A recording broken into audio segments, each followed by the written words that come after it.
Mission Santa Yoyo to the rescue ಇದು ಒಂದು animation film. ಈ ಕ್ರಿಸ್ಮಸ್ಗೆ ಅಂತ ರಿಲೀಸ್ ಆಗಿರುವಂಥದ್ದು ಥಿಯೇಟರ್ಗಳಲ್ಲಿ. ಆ್ಯಂಡ್ ಮೇನ್ಲಿ ಇದರಲ್ಲಿರೋ ಅನಿಮೇಷನ್ನ majorly Indian company Broad Vision create ಮಾಡಿರುವಂಥದ್ದು. ಸೊ ಈ ಸಿನಿಮಾವನ್ನು ನೋಡುವಂಥ ಆಪರ್ಚುನಿಟಿ ಸಿಕ್ತು ನನಗೆ. ಸೊ ಬನ್ನಿ ಹೇಗಿದೆ ಸಿನಿಮಾ ಅಂತ ಸ್ವಲ್ಪ ಮಾತಾಡ್ಕೊಂಡು ಬರೋಣ. ಇನ್ನು ಇದರ ಕಥೆಯ ವಿಚಾರಕ್ಕೆ ಬರೋದಾದರೆ, ಹೆಸರೇ ಹೇಳೋ ಹಾಗೆ ಇಲ್ಲಿ ಕಳೆದು ಹೋಗಿರೋಂಥ ಸ್ಯಾಂಟಾ ಕ್ಲಾಸ್ನ ಹುಡುಕ್ಬೇಕಾಗಿರುತ್ತೆ.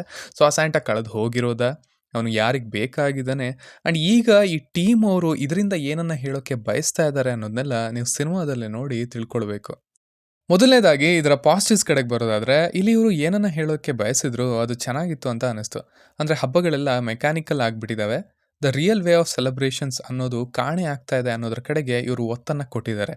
ಐ ಥಿಂಕ್ ಮೆಟಫಾರಿಕಲಿ ಕೂಡ ಈ ರೋಬೋಟ್ಗಳನ್ನು ತೋರಿಸ್ತಾ ಅವರು ಕೆಲಸ ಮಾಡೋ ವಿಧಾನವನ್ನು ಇನ್ಕ್ಲೂಡ್ ಮಾಡ್ತಾ ಸೆಲೆಬ್ರೇಟ್ ಮಾಡೋದು ಹೇಗೆ ಕಾಣಿಸ್ತಾ ಇದೆ ಅನ್ನೋ ಥರ ಹೇಳೋಕ್ಕೆ ಪ್ರಯತ್ನ ಪಟ್ಟರು ಅಂತ ಅನಿಸುತ್ತೆ. ಅಟ್ಲೀಸ್ಟ್ ನನಗೆ ಹೊರಗಿನಿಂದ ಹಾಗೆ ಕಂಡದ್ದು.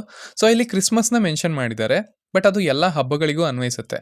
ಇನ್ಫ್ಯಾಕ್ಟ್ ನಮ್ಮ ಮೇನ್ ಕ್ಯಾರೆಕ್ಟರ್ ಹೇಳುತ್ತೆ ಕೂಡ, ಈಗಲ್ಲ ನಮ್ಮ ಸ್ಯಾಂಟಾ ಕ್ಲಾಸ್ ಇಷ್ಟಪಟ್ಟದ್ದು ಹಬ್ಬವನ್ನು ಆಚರಿಸೋದಕ್ಕೆ ಅಂತ. ಸೊ ಆ ಪಾಯಿಂಟ್ ನನಗೆ ಇಷ್ಟ ಆಯಿತು ಅಂತ ಹೇಳ್ತೀನಿ.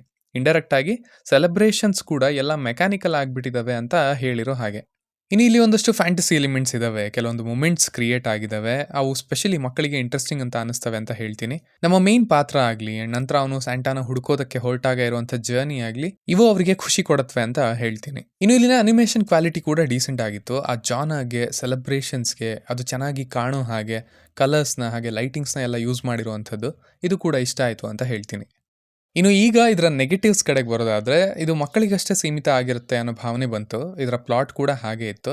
ನಾರ್ಮಲಿ ಅನಿಮೇಷನ್ ಫಿಲ್ಮ್ಸ್ ಅವರಿಗೆ ಅಂತಲೇ ಇರುತ್ತವೆ, ಬಟ್ ಆ ಪ್ಲಾಟ್ ಮತ್ತು ಅಲ್ಲಿರುವಂಥ ಕ್ಯಾರೆಕ್ಟರ್ಸ್, ಎಮೋಷನ್ಸ್ ಇವೆಲ್ಲವೂ ಎಲ್ಲ ವರ್ಗದ ಪ್ರೇಕ್ಷಕರಿಗೂ ಅನ್ವಯಿಸೋ ರೀತಿ ಅಥವಾ ತಲುಪೋ ರೀತಿ ಇರುತ್ತೆ. ಬಟ್ ಇಲ್ಲಿ ಅದು ಕಮ್ಮಿ ಇತ್ತು ಅಂತ ಹೇಳ್ತೀನಿ. ಆದ್ದರಿಂದ ಸಿನಿಮಾ ನನಗೆ ತುಂಬ ಎಂಗೇಜಿಂಗ್ ಆಗಿತ್ತು ಅಂತ ಅನಿಸ್ಲಿಲ್ಲ. ಅಲ್ಲಲ್ಲಿ ಸ್ವಲ್ಪ ಸಮಯ ತಗೊಳ್ತಾ ಇತ್ತು.